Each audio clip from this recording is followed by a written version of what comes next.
Hello there, guys, and welcome back to my channel for my live reaction to Chelsea 1, Sunderland 2. And I am so utterly...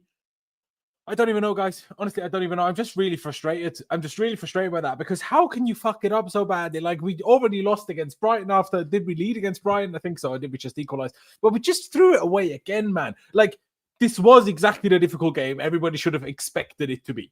Honestly, like, this shouldn't really be a surprise in principle. But then we get the very perfect start to the game with Garnacho scoring in, the 5th minute or 4th minute of the game. And then we just throw it away. We couldn't handle one of their long throws. And then we just fall to our knees in front of our own kryptonite once again. We just cannot break down a good low block. We just cannot do it. We just cannot do it. Yeah, maybe on a lucky day we can. Maybe when everybody's fit and available and fresh, we can. Maybe when Cole Palmer and João Pedro and Delap and all of these players, maybe when everybody's ready, maybe then we can. But in general, we just cannot break down a low block, honestly. Like, Sunderland came to play initially and, had chance, to be honest, early in the game. But we obviously punished them instantly with Garnacho. And then as soon as they equalized, they were like, oh, actually, let's stop playing. Let's just park the bus. And they did it really well. They did it really well. You can't even hate on them. Like KC said, we need Xhaka. But they'd rather get Tosins or the usual kids. Honestly, Tosin, man. Tosin. Liability on Wednesday against Ajax.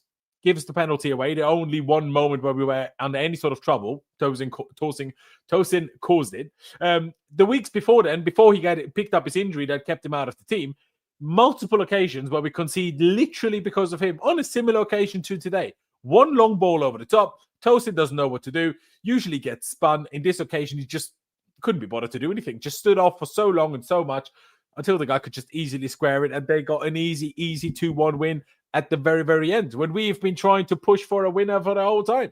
It's absolutely pathetic. It's absolutely pathetic. And frankly, it's also pathetic for Maresca. We've praised him a lot recently for his substitutions. We've praised him, and rightly so. But today, he just fucked it up. It just fucked it up. Josh Acheampong has been by far our best player on the pitch today, like by a distance. He saw that he won every aerial duel, what it felt like. We'll look at the stats later. Maybe I'm wrong, but it felt like he won every aerial duel.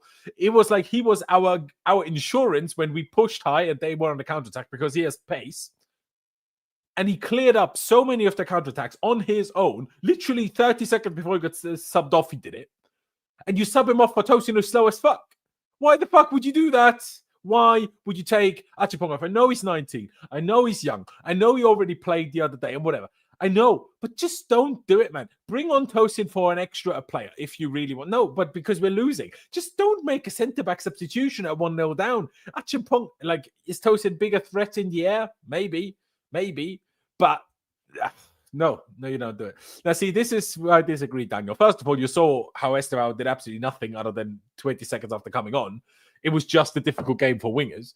And I'm okay with not starting him every game. I'm okay with not starting him every game. I would much rather bet him in slowly than start these types of games. Then we still inevitably lose these types of games every now and again. And then the fans don't react like you just did, Daniel, in terms of, estevao would have saved us. But they start to be critical of it.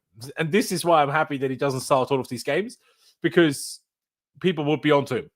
And I don't want people to be onto him. I have no idea, or people just want to be onto him. At least there was no red cards. Well, honestly, I would have much rather won and got a red card. I can't lie. But let me get through a couple more of your comments. Some of you even sent these comments before we obviously went live. Ladies and gentlemen, if you're new here, hit the like button, hit the subscribe button. That'd be massively appreciated. Temi says, get the fraud of a championship manager out now. He's not happy. Dylan says, I have no idea how we lost. It's completely unacceptable, but at least there was no red card. Okay, you said the same thing again after. Thank you. Sell in January, absolute softy. What the fuck is he doing on the second goal? I assume you mean Tosin. But yeah, exactly that. Enzo Maresca out. I am done. He is not Chelsea level. You think by now it's understood Tosin equals conceding a goal, barely can run, and Chalobah just walking and standing around. Too much reliance on wings and not enough run through the middle in the final third. Just stale, backward, sideways, and static football. I mean, this is what everybody always says. It's a lot easier said than done to fix that, but we'll get into it in more detail. If Neto passed forward, Garnacho would have had a 1-on-1. Yep, he would have done. But the subs... and can't blame red cards changing the game. No, you can't blame a red card. Honestly, I don't mind the subs, like the first sub, estevao coming in for Garnacho. I don't hate it. The next subs being Well, the next subs was already when it became a problem with Tosin. But I didn't mind Gittins coming on for Fonetto. Don't mind that either. Even later on, when we then put, Estevao in the middle, I didn't even hate that. Or that was in that substitution anyway, because he came on for Guiu, didn't he? But neither the goalkeeper, nope. Neither the centre-back. Even without Colwell injury, nope. Neither the goal-scoring winger, nope. Well, to be fair, a winger did score for us today. So a winger did do that. But yeah, it's the much bigger issue, I think, is the striker situation that we've put ourselves in. Because, and we'll talk about João Pedro at length today, but I'll just go through a few more of your comments before, going back to my thoughts, I suppose. Keep buying toxins, granola bars, and kittens. Yeah, well, not sure about toxins, but I hear you. Not good enough. We need Xhaka. Oh, no, here we are. This is us. This is just so inconsistent. Can't go on the run. Yep. Halloween came early. Bloody hell, and I am scared. I am very, very scared. Tosin can't defend 1v1. I assume you meant can't defend, because he truly can't. João Pedro was atrocious and didn't give us the creativity we needed. Yeah. I will highlight this and bring it up again later. We are finished. An absolute laughing stock. I'm not sure about finished, bro. But, the inconsistencies are real. But the inconsistencies is what you're going to get. And honestly, yeah, it's frustrating that it happens in these types of games, right? How you beat Liverpool, but then you lose to Sunderland. How you beat certain teams, but then you lose to like Brighton, or then you lose to Man United, who can't beat anybody except Liverpool. But the inconsistency in principle is so normal. And it's also like, we very blatantly and obviously struggle against low blocks. And managers can only do so much, because low blocks are really about, making sure we don't have any space. And if there's no space, then the whole manager stuff goes out the window a little bit, because then it's not really so much about tactics and about setup and about this and that. It's more about, can you use the right, the little bit of space that you have? And also, do you just have an instinct to get a little bit lucky? And we didn't have that today. Why take Joshua for Tosin? This is my exact question. Love Coco Pop says, I love Cuckoo, but I never want to see him playing alongside the 10. Maresca persists with some complete nonsense. No, I completely disagree with that. The reason why Cucurella is the guy in those positions is because Sunderland don't mark him, because they mark every other player that we have. So he is the one available player that we have to give the ball to.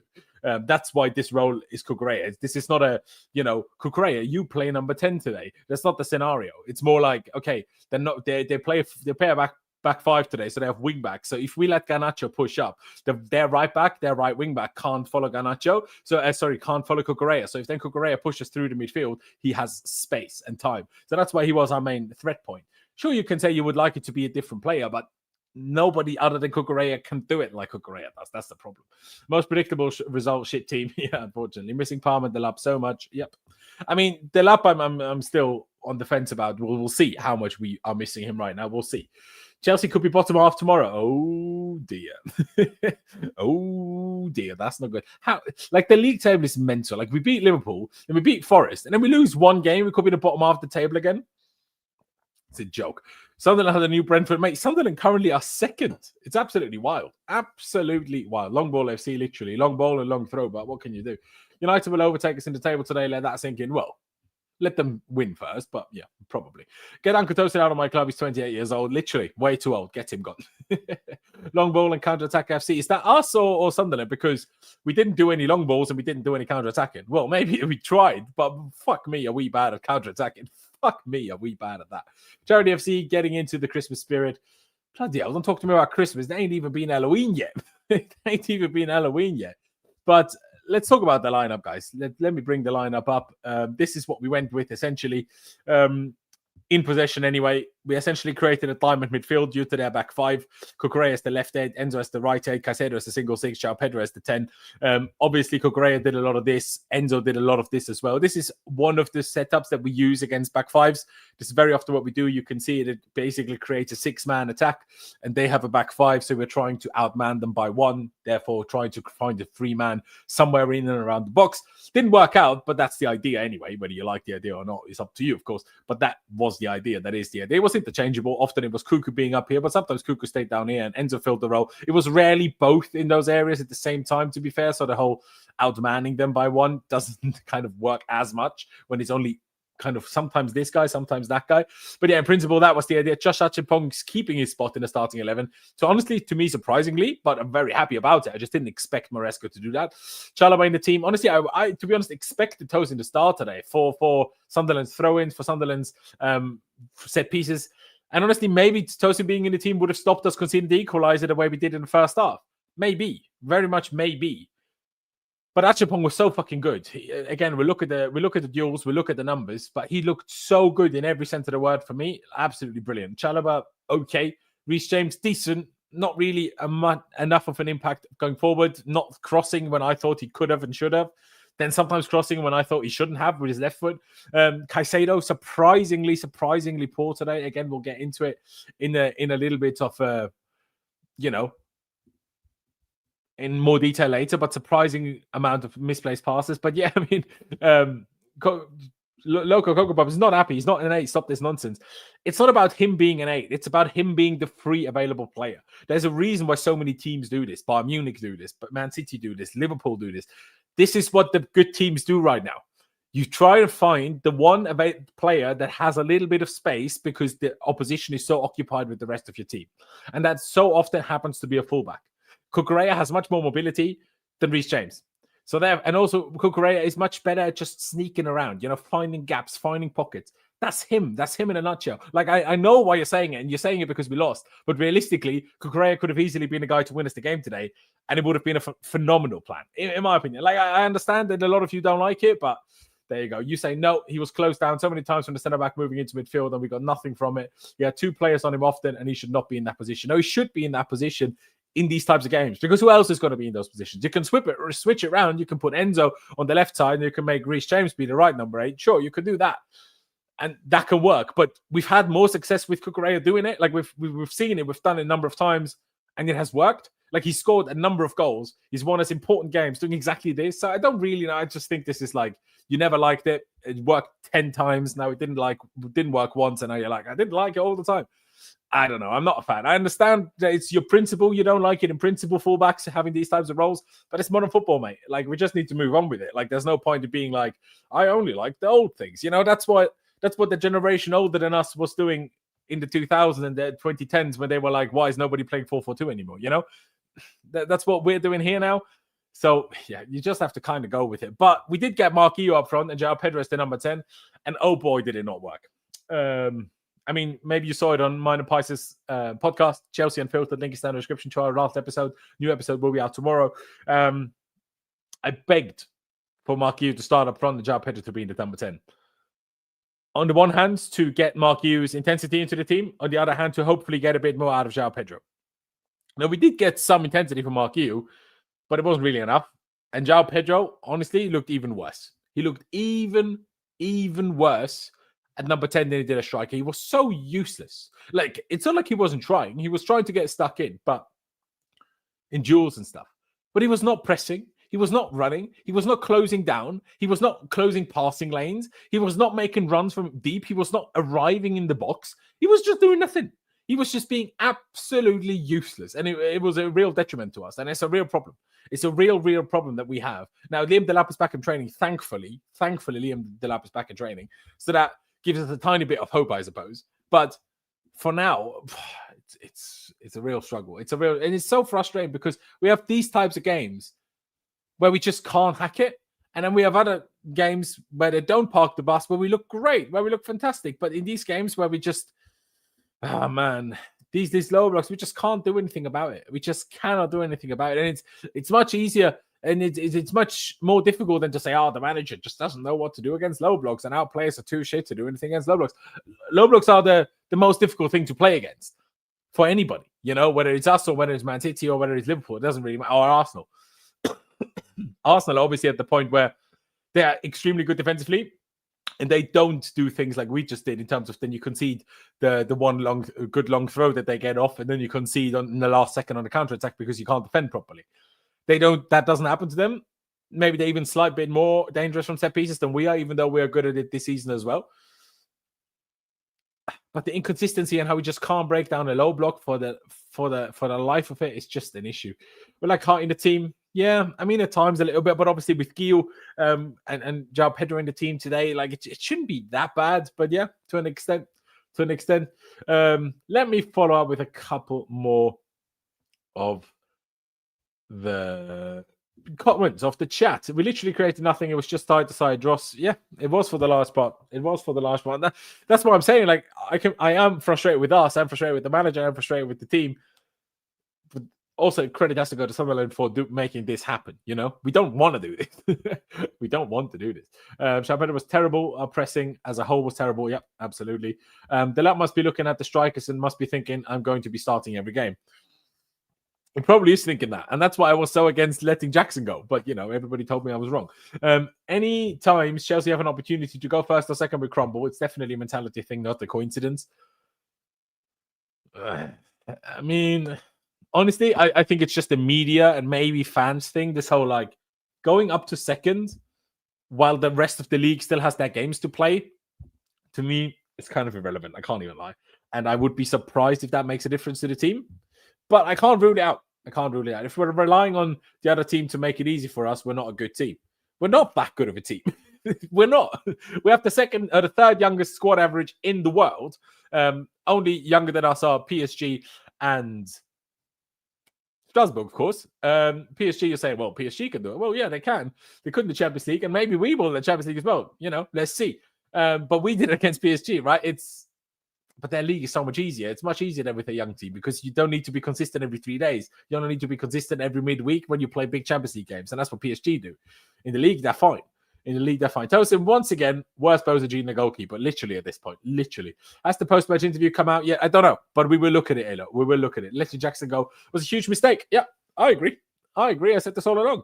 But it was a bad idea. Now, let me open this fixture on FotMob. Let's look at it.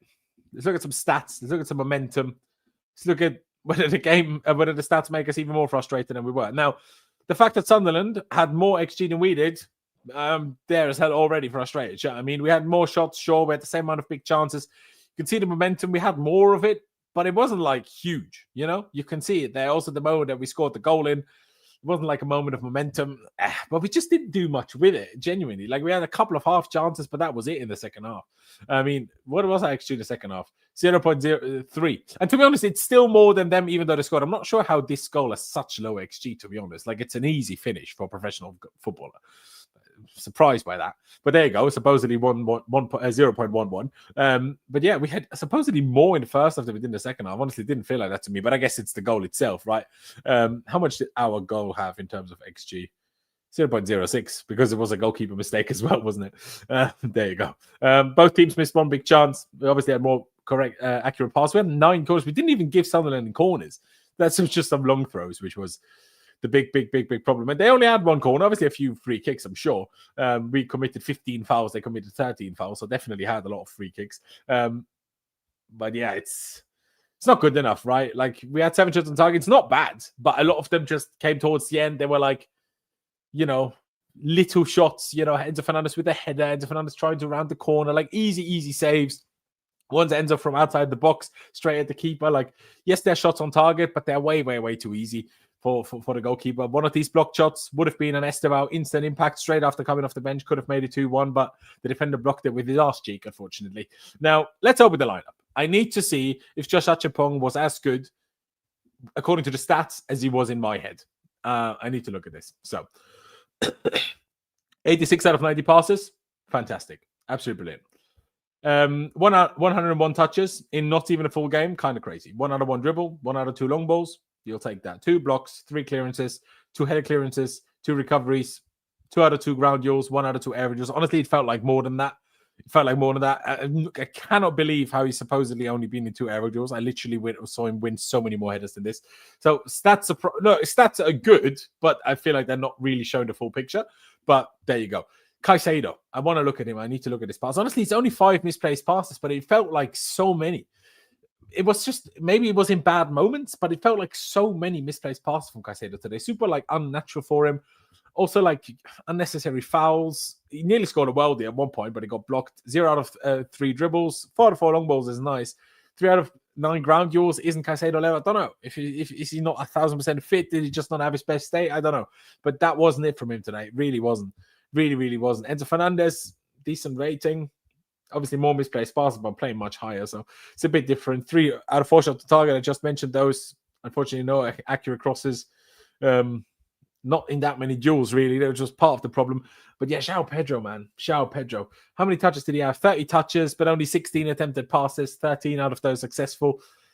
You know, expected goals and assists 0.02. Okay, today didn't play at striker, but he didn't set anybody up. He didn't get himself into dangerous positions. It was really frustrating. Only 3 touches in the opposition's box. Only 2 passes into the final third. So, like, you're not touching the ball in the final third, and you're not passing the ball in the final third. So, what on earth did you do? You know, what on earth did you do? But that is, I guess, half the problem, right? That is half the problem. 3 out of 6 ground duels, 0 out of 3 aerial duels. Playing as a number 10 as well. Now, I'm sure their defenders pushed up and, you know, went into the aerial duel against our number 10 very regularly. You know, he had 6 touches against Ajax and scored. This time he had 10 touches and didn't score. You know what I mean? 3 in the opposition's box. Wasn't great, was he? Like, he tried, ran his socks off and stuff. Had one okay effort. This one was okay, I suppose. Frustrating, man. I'm frustrated. Neto, I thought, was really poor. Like, he had the assist for Garnacho. That was nice, but large majority of the work went to Garnacho. But otherwise, he got doubled up on every time, but he didn't even really try. The only thing he tried was cutting in and then trying an in-swing across to the far post. That was our only solution to anything today. And that is the part that frustrates me, where I'm like, okay, I know that we struggle against low blocks, but then we need to mix it up a little bit. We need to mix it up a little bit in how we attempt to attack, in my opinion, because it's all well and good that you struggle against low blocks, but you still can't do the same thing constantly. Like, it's not every time the same thing, I know. Like, there's the moments of Enzo Fernandez through balls and runs in behind. And especially when estevao was on, that felt like it was a bit more in the team. Like, he really has fantastic movement like that. Guiu does have good movement too, but especially in this little time period, where Guiu, after Guiu came on, before estevao fully settled or whatever, it was not pretty. It was not pretty. I'll bring up this message from Ricky here. I'll make this larger again and go back to João Pedro. Is he really a 10? Honestly, I'm asking myself that question today. I don't really know what I want to say about João Pedro. Like, I don't want to be too harsh, and I also don't want to be one of these people that, like, you know, as soon as something starts to go not so well, they start, oh, I knew it all along. I don't like being that guy. But when we signed João Pedro, I was not impressed by that. I thought 60 million for this guy who scored 5 penalties last season and otherwise didn't do that much. And then obviously he was so fucking brilliant at the Club World Cup, and even in the 2 friendlies at the beginning of the season, and even the first couple of games of the season, he sometimes didn't play very well, but got us goals or assists. You know, he was really involved. But recently I was like, well, he can't do it as a number 9. Let's try him as a number 10. That's why I was so adamant, play Guiu so we can try Pedro as a number 10. And obviously we can't just, you know, use one game and say, this is it now. We've seen he's not good enough as a 10. We need to try it a few more times. But my God, was he underwhelming. My God, was he poor. He provided no creativity. He provided no work rate. He provided no press. He provided no help go backwards. He provided, like I say, no creativity and no goal threat, both at the same time. And that's really, really, really, really frustrating. I get to your super chat in a second. For I just want to react to this. Elo says the free kick wasn't an offside and Gittins could have scored. I'll die on that hill. I don't know whether Gittins could have scored. Honestly, I don't really have it in my mind where the ball fell. But yeah, it wasn't offside. I have no idea why the linesman would raise his flag for that. Genuinely no idea. But we have £5 super chat by MFAB. Thank you very, very much. We appreciate it a lot. Everybody say thank you to MFAB, you know, helping me out. Appreciate it a lot. They say, initially I was assuming you're called Emma, but maybe you're just not, so I'm calling you MFAB. Chelsea squad from directors. Manager to most players aren't good enough for anything other than top 6 and maybe fighting for 4th. I disagree on this on the manager. Am I saying he's enough to like dominate the Premier League like Pep Guardiola, especially now? No. But I think he's a good manager, and I think he's a good enough manager to, you know, achieve things. You know, won the Club World Cup with us. You know, I'm not going to give him big credit for the Conference League that he had to win. But the Club World Cup, I am giving him credit for. And top 4, I'm also giving him credit for. So I disagree on the manager. But the squad, unfortunately, it's true. Like, is João Pedro at that level? I doubt it. Guiu, okay, not really part of the real plan. Delap, is he really good enough to win the league? I doubt it. At least for now, he certainly isn't.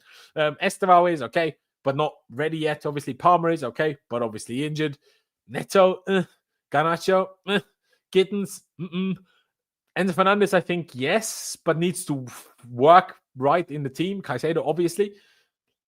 But the defenders, Acheampong is starting to look more and more like he can be that, but he's only 19, Takes a little bit of time until he's fully right there. But yeah, I've been saying this, and so many of the people that I've been talking to and people that I've had on this channel as well, and on my podcast with Pys, again, links in the description.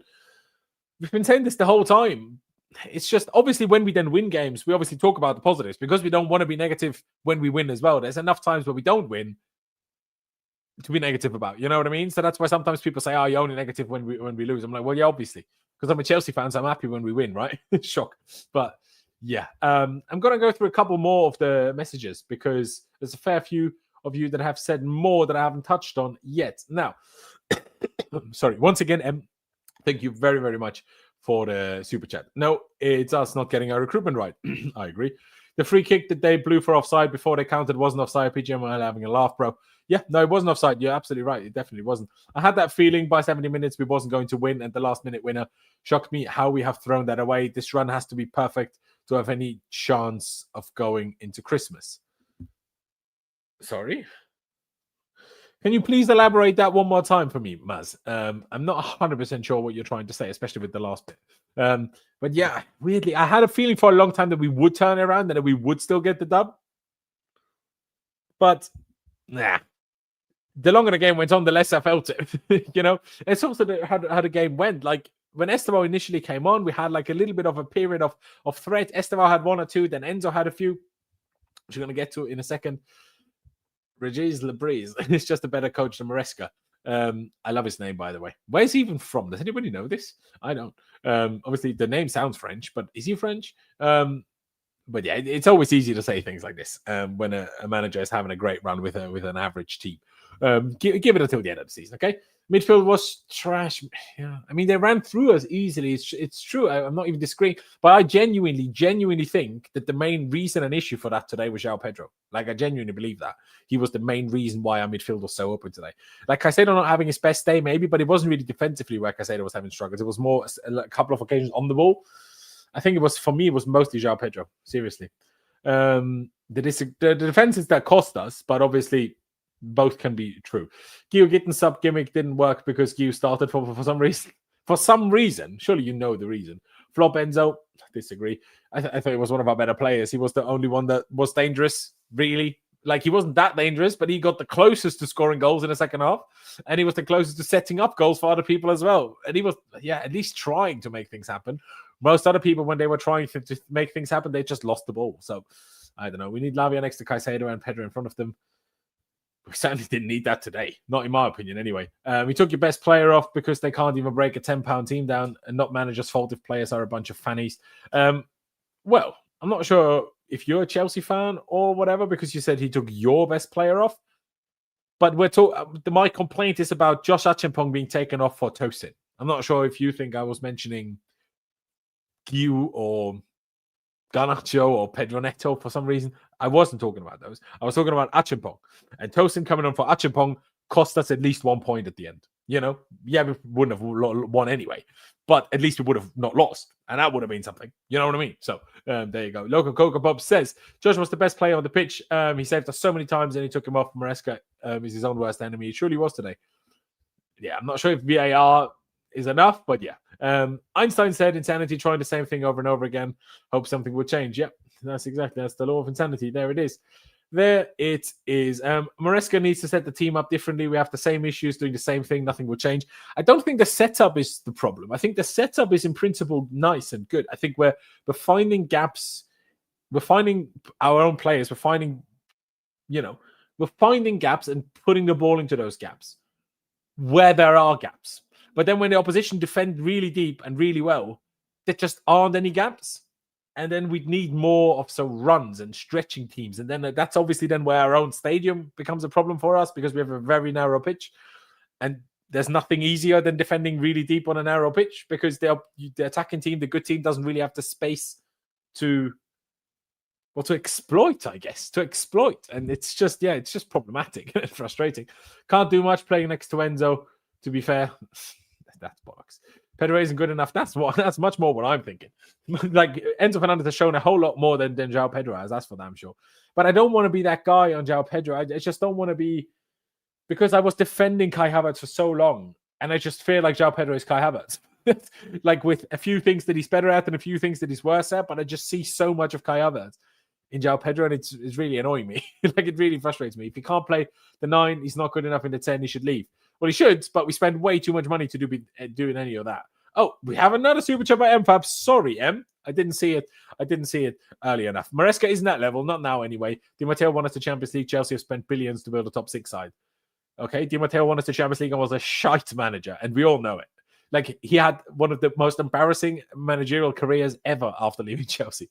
And he also got knocked out of the Champions League group stage as the reigning Champions League winner. Also, the first and only ever time a manager and a club have achieved that was Robbie Di Matteo. Like, I love Robbie Di Matteo. Not as nice of a guy as you'd hope. But anyway, I love him. But he's not a great manager. You know, we had a fantastic team with great character and great leaders and great quality and great determination, but not a manager. But in terms of, isn't that level in terms of to win the league? If you're saying not now anyway, well, unless you're saying not for another 5 or 10 years, then obviously it's a concern. But our squad isn't ready to win the league anyway. So, you know, yes, we got an inexperienced manager when we have Maresca. But again, I really hate when people hold that against Maresca. Like, can we hold that against the sporting directors? It's not Maresca's fault that he's not more experienced than he is, you know? So maybe by the time that the squad is ready to challenge for the league and win the league, maybe the manager will also be. That's my only hope. That's my only hope. We lose this game even with Palmer, by the way. I mean, I can't rule it out. But our press would have been better. And we would have had more hope. That's all I'm saying. We tried building this whole team around Enzo, which is why we are so mediocre. Okay, Tweeter, you're just a generational hater. I'm going to need to get in the bin, Laurenz, with the Enzo Glaze. Mate, get in the bin with the unnecessary hate. Like, if you're being constructive, that's fair enough. And we can have a debate. Is he a good enough player? Is he not? But you're not being constructive. You're just saying he's shit. And he's quite clearly and obviously not shit. He's literally the player, other than Erling Haaland and Mo Salah, with the most goal contributions of any Premier League team in 2025. He's not shit. Like, clearly isn't. And he saved the fucking arse so many times that you can't say that. But there you go. Put things into perspective. At home against the team that come up on a championship and spend how much, guys?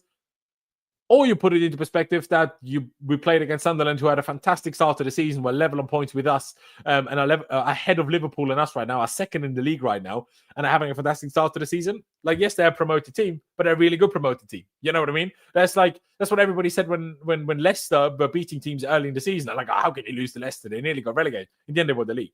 Obviously, Sunderland aren't going to win the league, but Sunderland are clearly a good. Like, you just had to watch the game, and you were like, "Oh, these are good. They're defensively really good." Granit Xhaka is what Granit Xhaka is doing there in that team. How much he's controlling and leading them is absolutely wild. I don't want to be having an argument with you guys either. By the way, like, going back and forth, I don't want to be doing that either. We need a Giroud type striker, someone who can be a huge box threat. Yep, we do. Laurenz is the Enzo Glazer. Mate, I'd rather glaze Enzo than be a generational hater like you of one of your own players. Do you know what I mean? Like, come on, have some shame. Ballard is the GT region. He kind of is. It was the players that won the Champions League, man. Exactly. Maresca is not shy, but he's lacking experience. Yep. We find our own players as we pass sideways and backwards. That's why teams can just sit comfortably on the edge of their box. But Local Coco Pops, football isn't that simple. If it was that easy, why do you think this happens to us every week? Man City every week? Liverpool every week? Like, why do you think every team, when playing against your Sunderlands, your Burnleys, these types of teams, everyone has the same struggles? Sometimes you manage it, sometimes you don't. Like, Man City the other week beat Brentford just about 1-0 through an Erling Haaland goal in the 9th minute or something. That was basically the only chance of the game they had. It's about, like, we had that. We scored the goal. We were 1-0 up. We just needed to then see it out. And then, like, if the opposition team puts 10, 11 players behind the ball at all times, playing a formation of 5-5-0, that was their formation. A back five and another line of 5 in front of that. That's why we pass sideways, because they block lanes, you know? You can't... Like it's all the way back to like Sarri days but it's the same on the Tuchel. People moan, oh, why are we only playing sideways? On the Sarri, why are we only playing sideways? On the Lampard, why are we only playing sideways? And then the only times we didn't only play sideways was when we had people like Conte, when we just parked the bus and counted. Oh, man, but I don't want to be going back and forth and pretending like I know better than you guys. I don't want to be like that either. I mean, Glazer's over 3 seasons. The guy hasn't developed into anything. You're crying about Pedro in the first season. Get a real Glazer man. Developed into anything? What? Like he's one of our most crucial players and one of the only players that can decide games for us when Palmer isn't there. So yeah. But I am crying about João Pedro because I'm not seeing it. Why does Maresca make those centre-back substitutions? I really want to know that as well. Really trying to put Salah and Haaland in the same... Bro, I'm about to ban you now because are you being stupid? No, I'm obviously not putting him in the same conversation as Salah and Haaland. I'm pointing out that you can't say he's shit when he has the 3rd most goal contributions in the Premier League. Are you thick? Like what? That doesn't have anything to do with Haaland or Salah. It's just they are the best and he is the next. That's what I'm saying. Not he is like them. Mental. Why do we look so good against PSG and Liverpool and then struggle against low teams? Because they don't give us space and they park the bus. You know? Why did Bayern in 2012 look so bad and struggle against us? But why did they destroy Real Madrid in the semi-final? Same reason, really. I think the Enzo stat is a bit of a false flag. The stat looks good overall, but on the eye test, it doesn't look that good. I agree with that fire rate. I'm not trying to say that he's been the 3rd best player either. By no means am I trying to say that he's been the 3rd best player. But a significant number of goal contributions is a big factor in whether a player is doing well or not. Like, that doesn't mean he's always playing well. He also didn't have a goal contribution today. But I still thought he was one of our only players that was being dangerous or trying to create dangerous situations. Can you say, have a player that does it better than Enzo? Sure. But find me another one that does it first. You know what I mean? Because we don't have it in the team, that's for sure. Man City and Liverpool find a way. But do they? Liverpool just lost against Crystal Palace as well. Just lost against Man United as well. Same reason, same situation. Yes, Man City and Liverpool do most often find a way. Why? Because they're better than we are. That's unfortunately the reality. They have a better team. They have better managers. Well, I almost thought this maybe a little bit on a similar level to Maresca, I would say. But better managers, better squads, more together squads, less change every summer. You're going to see those things. I think what you're saying is fair. I get it. But this has been the case since last season and we're doing nothing different. Yeah, but it's not the case every game, though, But the problem is more that the opposition does the same thing against us every time. And then you're like, there's only so many options to try and do something with that. But yeah, it's not like I'm saying you're like all wrong. And obviously we should figure out the way to beat low blocks. Obviously, I'm very aware. But what I'm saying is it's not as easy as sometimes people think. It's not as easy as it's said. And, it's not as easy as it is said. That's what I'm trying to say. Wins against Forest, Ange's Forest and Potter's West Ham, keeping us relevant. When will we win against a good, hard, low block man? I'm tired. Well, that is a good question. When will we? I don't know. I really don't know. Hopefully we just meet more and more, not low block teams, because that's always a struggle. Enzo haters are funny. Yeah, they truly are. They truly are. More goals and assists than Palmer in 2025, by the way. Exactly. Is he better than Palmer? No. But it means he's not shit. That's all it means. Sunderland anti-football and will drop off. We need to develop patterns of play against low blocks. We do. We do need to develop patterns of play against low blocks, but the problem is when the opposition defend well, those patterns of play are often very difficult to, play out in reality. But there you go. Also, by the way, I said this earlier. In the beginning, they came to play. They were pressing. They were trying to be aggressive. They were trying to even play football. And then as soon as they equalized, they just parked the bus. And it worked for them. Park the bus once he equalized, score a late winner. Doesn't get better for them, does it? Let's get shown for what he is. Okay. Come on, man. We've had a few good games this season. On the whole, we've been poor. Yeah. No, I don't even disagree. But again, what's surprising me is that so many people are so surprised by all of these things. Like, I said this during the Club World Cup. I said this before the Club World Cup, before the season started. I said, we will suffer from having 2 weeks of preseason. We will suffer. And we will suffer in every way. We will suffer in not being fit enough. We will suffer in not being sharp enough. We will suffer in having too many injuries. And we're seeing that. You're just seeing that. I know people are obviously unhappy, but there you go. Backing your own players, meteor glazer. It's so weird, isn't it? It's ridiculous. We've been struggling with low blocks for multiple seasons now. It must be karma for all the times we used to park the bus back in the day, literally. But then, like I say, doesn't every team struggle against low blocks? Like, isn't that? Oh, sorry. Like, wouldn't you say that? Doesn't every team struggle against low blocks? Like, every team's most difficult games, every big team's most difficult games are low blocks. You know what I mean? Sunderland bridged the gap. They did to bridge the gap. They did. You know, what's also so frustrating for me is, didn't we, when Jose lost his home record at Chelsea after 4 and whatever years in his second spell, didn't we lose it with a 2-1 loss to Sunderland as well? Or was it 3-1? I think it was 2-1. But there you go. I am very worried about the top 6 teams, which are still to face. I'm not really. I mean, Arsenal away would be difficult. Everybody else, I'm not too worried about. We'll be much better against those than we were on games like today. I'm really not worried about those things. Oh, we got another super chat. Ricky, sorry. Oh, my God. Did you have to remind me of that, bro? Did you really have to do that? At least you paid me for it, chat. I mean, this is a real big issue for me. Obviously, most of you that are here, like, we don't have that many people watching. Most of you that are here, they will know. I'm obviously Austrian. Red Bull Salzburg, Red Bull Leipzig, Red Bull, the F1 team, somehow Austrian. I hate them all. I hate it all. Like, it's literally ruined football in Austria. Like, any sort of domestic football, it's just been destroyed by Red Bull Salzburg. It settled itself over the last 3 years again. But before that, it was 12 years of just Red Bull winning everything and ruining everything. And we just hate them with everything we have. So I'm really, really concerned if they become our sponsor. But it's just so, a tear of my heart where it's like, they do cool shit, but I just hate them.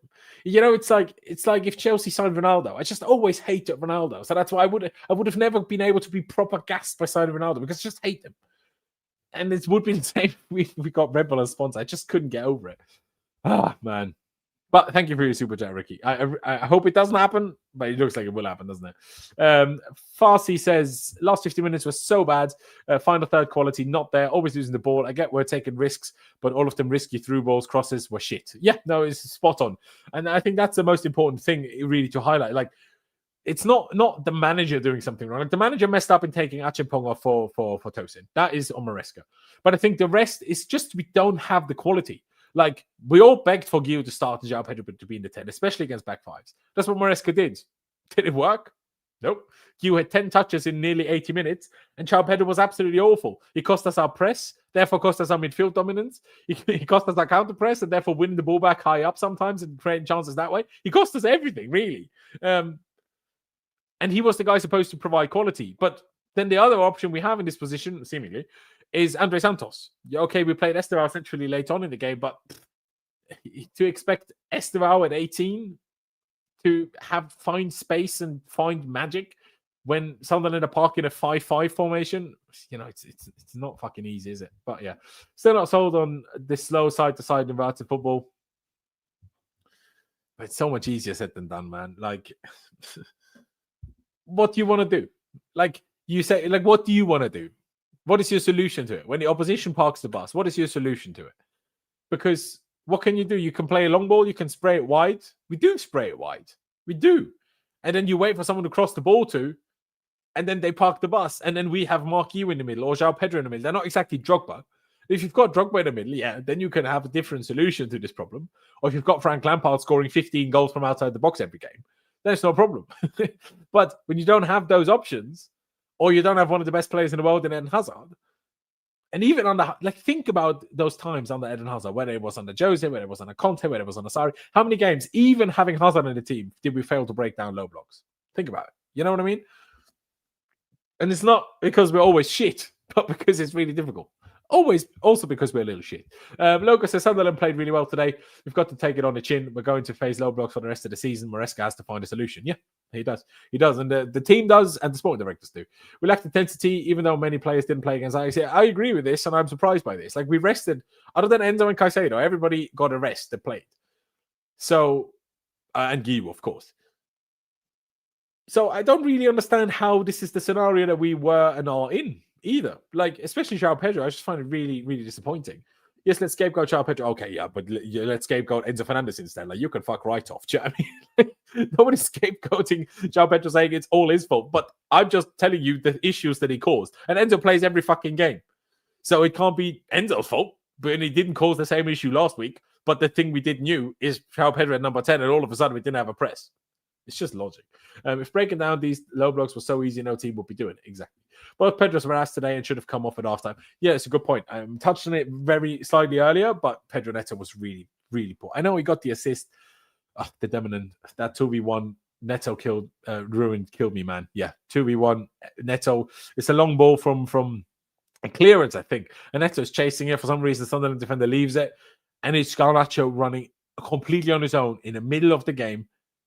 Literally in the middle of the pitch, and Neto just plays him the worst pass ever. Enzo plays every game. That is why we are mediocre.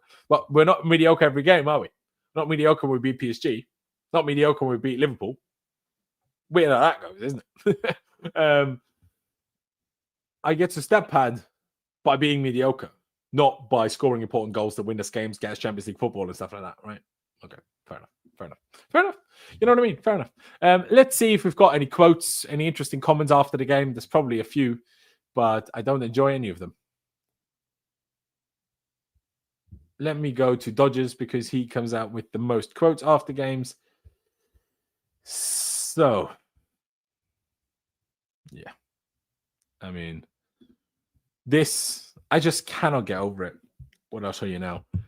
Look at what we're seeing, man. And Tosin just left him there. Had Tosin and Chalobah stood there, and Tosin just let him be. But first, Tosin dropped up so far off that he was in the box. He could have obviously attacked him outside of the box, but he didn't. And then he just laid it off. It's an absolute joke. Frankly, an absolute joke. But here we are. Enzo Maresca losing from a winning position. I think we were in general, we were not good enough. When you're not good enough in the Premier League, the consequences can be a bad one. When you can't win, it's important you don't lose. The second goal is not a transition. It's a long ball and we don't defend properly. The first goal is from a throw-in because they have 6, 7 or 8 players in the box. It's difficult. We were not good enough. Well, at least he's saying it as it was. Enzo Maresca on a winning goal. It can be an easy situation. We are 2-on-1. The striker has his back to goal. It can be an easy situation to defend. But in that case, we have to do better. He can also probably not believe his mind. Enzo Maresca on 8 points dropped from winning positions at home this season. We're always looking for a reason when something is not working well. We will always try to analyze the game by game. We need to do better. Yeah, I mean, what a question. What can you really say, right, on that? Enzo Maresca not creating chances. We were not good enough. Lack of creativity. We didn't create a lot apart from the goal, probably. We need our players to perform 100%. Even at 1-0, we lost some second balls against this team. We need to win them. Yep, we need to win them. Enzo Maresca on playing well against Liverpool, but not versus Sunderland for sure. If you want to be there, you need consistency. Something winning 4 in a row can show that, but today we lost points. When we lost points, we didn't show that. If we can have this level and that level, we need something in between. But I think overall, since we started, we performed much better than compared in today's game. Yeah, that's obviously valid. Enzo Maresca on crosses into Sunderland's box. We arrive in certain areas, we cross because we expect to have 4 or 5 players in the box. Today, the quality of those crosses was not the best, but we score many goals from crosses. We do score many goals from crosses. And that's why one of the things that surprised me and frustrated me today was also that when Reece James actually got into positions where he could have played in a decent cross, he chose not to cross. And I just find really, really interesting. You know what I mean? If we only could play PSG and Liverpool every week, if only we could. Chalobah needs to steal the ball or close the angle. By that screenshot, maybe yes. But if Chalobah closes, the layoff for that player is even easier. Like you can't just go 2-on-1 and leave everything open once you've left them so long. And obviously, in the initial phase when Tosin should have done something about it, Chalobah wasn't there yet. Might as well have statues, literally. Maresca made changes to the defense and we lost, yeah. He fucked that up today. Now, and he's probably, biting himself in the arse as well because he's like, well, I fucked that. He did fuck it. He did fuck it. He should have never taken Josh Acheampong off.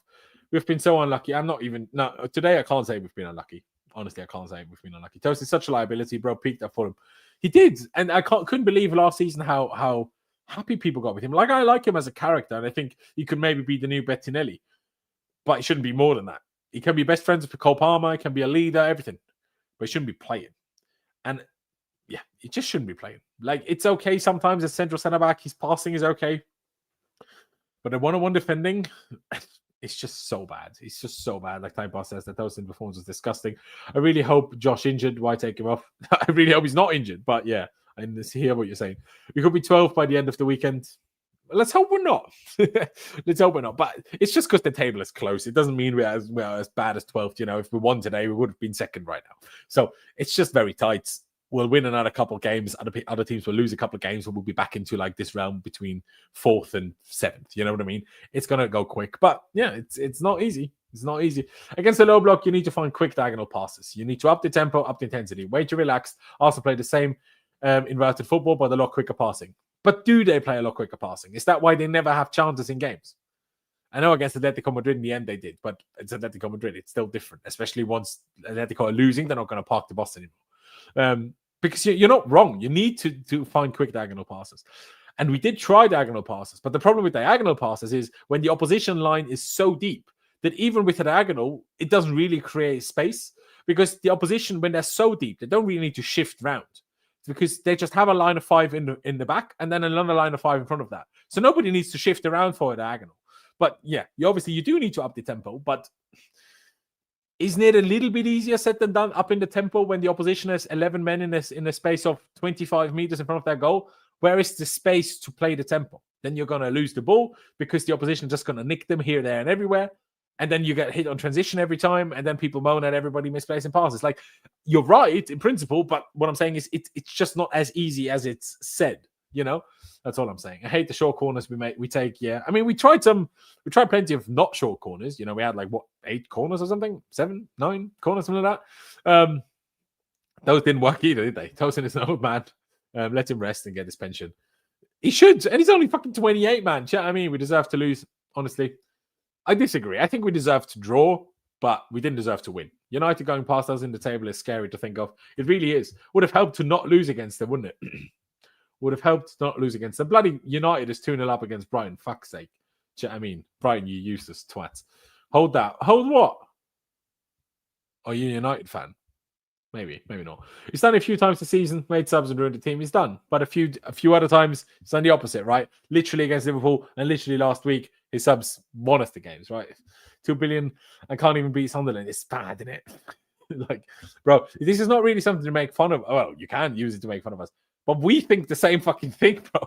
Like, we think exactly the same thing. But, like, how can you spend so much money and have such an average squad? Like, we have 5 or 6 really, really good players, but everything around it is just average. And it's just like, why have you spent so much money for that? Like, you know, you might as well have kept it cheaper. You've got to take a risk when defending 2-on-1 before Chalobah just walked, whilst Tosin can barely run well.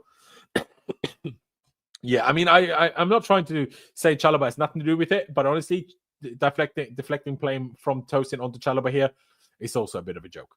I can't even lie. United 2-0. United will overtake us today. This proves how weak a team we are. I'm not sure if it proves that, but it proves that we've had a very up and down season. Tosin wasn't even good at Fulham. That's what I'm saying. I said this the whole time. He's just decent for a free agent, but he's not decent for anything else. Ream was just got too old. Yeah, exactly. I will never understand generally centre-back pairing mid-game. That should be common sense now. I agree with this, JC. I agree. Like, unless with super specific circumstances, like players coming back from injury and things like that, that's obviously exceptions. And you can add defenders to the existing defense when you like try to see out a game, for example. Like you bring an extra centre-back on against Sunderland for their long throws and set pieces or whatever. But we didn't bring an extra, and we shouldn't have, obviously. We were, drawing and wanted to win the game. So that shouldn't have happened either. But that's the only way where you bring a centre-back on. When you're drawing and you're trying to change a game, don't change your centre-backs. It's just not going to work out. Even for that minuscule extra threat that Tosin potentially provides for set pieces going forward, it's not worth the change. 2 billion and over 100 million to get fucking Enzo Fernandez wrong. Enzo Fernandez is such a useless player. All the Enzo haters are here now. João Pedro was quite sloppy today. It was quite shocking today is what it was. No, Arsenal are the Talbi of football. Exactly. Arsenal, a much well-drilled team. They are better as a team. Yeah, they are. And why is that? Because they've had the same manager for 6 or 7 years now. That's what happens. This is why I keep saying stop sacking managers. Pedro sloppy today. I can't seem to find any position that can fit him in the squad, to be honest. At the moment, I can't either. That's my problem. Defending set pieces has been a problem for such a long time. It's too hard to hire good quality set pieces. No, I disagree with this. We were actually really, really good defending set pieces last season. Look at the stats, JC. We were actually fantastic at this last season. Season on the Podge, absolutely awful, but really good last season. Haven't really conceded many set pieces this season either. obviously count the throw-in, but there's a reason why Sunderland do these throw-ins and why everybody's struggling against them. And we've been phenomenal from set pieces going forward. We've scored 7 goals from corners this season alone. I'm not sure if it's only corners or set pieces as total, but still, let's have a rip since he smashed Sunderland 2-0. Yeah. But didn't you all know that this was going to be a fucking tough game today? Surely you all knew this. And the reason why United don't struggle against Sunderland is because United are not as good as we are. And United don't keep possession. And Sunderland actually are trying to beat United by being better. While against us, they don't even try that. You know what I mean? Or they tried for 5 minutes, conceded, and we're like, we're not doing that. Our average height is kind of a factor in losing against physical tall oppositions. To an extent, obviously, yes. To another extent, it's obviously, a bit of unlucky as well. Like, we would have the lab if he wasn't injured. We would have Asugo if he wasn't injured. We would have Colwell and Fofana if they weren't had injury struggles, or Badiashile, who's a physical monster. We would have players, but they're just not available. Yeah, we lost to United. We always lose to United, though. So can you blame Maresca? Can you blame Enzo Fernandez? No, because we've not won there since 2013. Tosin also loves to let the ball bounce instead of attacking it. It's so frustrating. Yep. Went from silver to agent Tosin, mate. You can't believe it, can you? You cannot believe it. Keep backing this fucking asshole piece of shit of a coach and directors. I said this in match day 5. We were already out of everything, but you think winning a lucky game against Ajax was a sign? Nope. I don't think anyone said beating Ajax was a sign for fucking anything. So I don't really know what you're on about. I also have consistently, literally every stream, had a go at the sport directors, literally every single time. But no, he's not an asshole piece of shit coach. You're an asshole piece of shit fan that should please support another football club. Because if that's how you speak about the fan of the manager of the team you supposedly support, mate, I don't want to be your friend. Imagine being your partner. It's got to be fucking scary, man. Just don't speak like that about our own manager and players. It's just not useful. Favorites. I mean, you can call it favorites. For me, it's just like I watch a player, and if I see something, I have hope that I can see that something develop into more. When I don't see something, I'm like, oof, is it just a purple patch? And with João Pedro, I was like, okay, he's fucking amazing. Hopefully this can be like this all the time. But I was fearing it was a purple patch. But there you go. Enzo's wanted by Real Madrid for being a useless player. He has the highest goals and assists on the team this season. Yeah, there you go. We're so fragile at the back. Yep. Colwell injury hit us hard. Yep. We're conceding too many goals. Yep. Arsenal slowly built up to this point for like 3 years. They barely did better than 8th to 5th. Yep. We saw that the long throw coming and got fullbacks. Got flashbacks to the full. Actually, I could get your guys' comments on screen. That would be nicer, wouldn't it? We're good at scoring from set pieces, but what about defending one? Yeah, but no, look at the stats. We were good at it last season. Like, we conceded, I think, 2nd or 3rd least from set pieces last season. And it hasn't been a lot so far this season either, has it? Like, throw-ins a couple. Obviously, one against Brentford, one today. But that's obviously a little bit of a new thing. Positive, no red card. There you go. Sunderland at current form is definitely a tricky game, but we should never lose all 3 points to them. No, I agree. Completely agree to that. Tosin shouldn't fuck up like that. And Maresca shouldn't sub the best centre-back that we had on the pitch off. Sunderland went toe-to-toe in the first half. No, that's wrong. They went toe-to-toe with us for like 10, 15 minutes. And then and you can maybe say until they equalised, which was what minute? Let me quickly look. 22nd minute. After that, they were not trying to go toe-to-toe with anything and anyone. That's for damn sure. Remember that one's Enzo, yeah. No, definitely isn't sitting on their bench. Don't into more. You tried to pick apart Acheampong's performance today. Me? Excuse me? I did no such thing. I did no such thing. Josh Acheampong was by far and away our best player. And it's not even close. So I don't know whether you misheard what I said or what. But no, I did not do that. Please do not claim that I did that. We need to get Sean Dyche in. Well, now I think it's just rage bait. And with another super chat saying Man United will finish above Chelsea as well Spurs, both for 16th and 17th last season. I am telling you now, MFAB, they will not finish ahead of us. Both of these teams will not finish ahead of us. So, sorry, I need to go back to him. I didn't. But what do you mean? I tried to pick apart his. What? I'm so confused. What are you saying? No, I didn't. Unless you were saying I talked through his performance. But literally every word I found for Acheampong today was that he was fucking brilliant.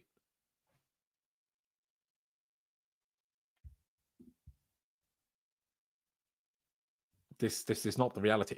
I don't know what you heard or saw. I didn't say this. If I accidentally said this, I didn't mean this. I think Josh Acheampong was by far our best player. This is literally why the title is, why did you take our best player off? This is about Acheampong. What are you talking about? But yeah, as to this, I mean, Em, thank you so much for all the super chats. I truly hope you are wrong, but I believe, I'm confident that you will be wrong, and we will finish both ahead of Spurs and Manchester United. And it's only going to be a week until we beat Spurs, so can't wait for that. Can't wait for that. You think that foul on João Pedro was a foul, or the one on Cucurella? Honestly, the Cucurella one, did you see a replay, JC? Because obviously he was on the floor, but I think the goalie just punched the ball and then in falling kind of collected Cucurella. Don't think there's anything in that. Don't think there's anything in that. What's the crazy take? Oh, finishing behind Spurs and United. Yeah, that is a crazy take, to be fair. And on João Pedro, not enough for a pen. Not enough for a pen, I would say. But yeah. On a lucky day, do you get the decision? Maybe. But honestly, I don't think there was anything in both of them. I'm glad you believe me. No, he's back Josh today. Honestly, I back Josh all the time. Like, I say sometimes when I think he made a mistake or whatever, but I always back Josh Acheampong. You know, if it's down to me, I would start Josh every game, pretty much. And I would just let him make a few mistakes and come good. You know, that's what I would do. But I wouldn't then have a go at him for mistakes. I would point out the mistakes, but I wouldn't say, oh, shit, don't play next game. You know, big difference. It's a crazy take. Please take your meds. But also, please don't, if it helps you, give me super chat. So appreciate you very, very much, MFAB. And also, by the way, shout out once again to Ricky, also donated earlier. Shout out very, very much to all of you guys. Ladies and gentlemen, I'm going to wrap this up. Has there been any memorable or noteworthy quotes since? Not really. But there's something on João Pedro. So I'm going to highlight this one more time and we'll quickly discuss this and then we go from there. Enzo Maresca and João Pedro scold drought and injuries. I think João is not training every day because he's managing an injury problem. Moy is the same. Enzo is the same. We have 4 or 5 players that have some problems and cannot work every day. They try to make the effort and play the game. João struggled a little bit today, but all of the players did today, so it's not just João. Yeah, it's just typical manager answers, isn't it? Especially in quotes, it's often difficult to take much out of it. That Garnacho goal was brilliant, but after that, he pretty much ghosted. It was brilliant. Poor goalkeeping as well, we got to say, but I still think he provided more threat than Pedro Neto. And I know people will have a go at like when he shoots into like Rosette or whatever. But sometimes I'd rather you try and shoot it into Rosette than like Pedro Neto and pass it backwards every single fucking time. So, like, yeah, he had a couple of bad touches, though. So, like, it wasn't great from Garnacho, let's be honest. It wasn't great, but it was decent. It was decent. Loves an excuse. He does sometimes, doesn't he? Agreed. Josh has done enough to start the next match. Yes, absolutely yes. Absolutely yes. But, ladies and gentlemen, I'm going to wrap it up now. Thank you very, very much for tuning in. If you haven't already, hit the subscribe button and hit the like button. I love that very, very much from both of you. And, yeah, thank you guys for watching. As always, obviously, up the Chelsea, upwards and onwards. A terrible midweek as we have a bloody cup game. Who likes cup games? I certainly fucking don't. Because you just can't get anything positive from it. If we win, yay, no one cares. And if we don't win, shit hits the fan. So, yeah, it's just not ideal. It's one of these games that's like, if we lose, at least we'd have less games. But obviously, don't lose. You know what I mean? But yeah, we've got Wolves on Wednesday in the Carabao Cup and then Spurs on the weekend in the Premier League. So, big week ahead. Especially next weekend. Need to bounce back, need to get back in the dubs. But yeah, I did my outro. Gonna do my outro again now, essentially. But yeah, ladies and gentlemen, thank you guys for watching. Up the Chelsea, upwards and onwards, and I will see you next time.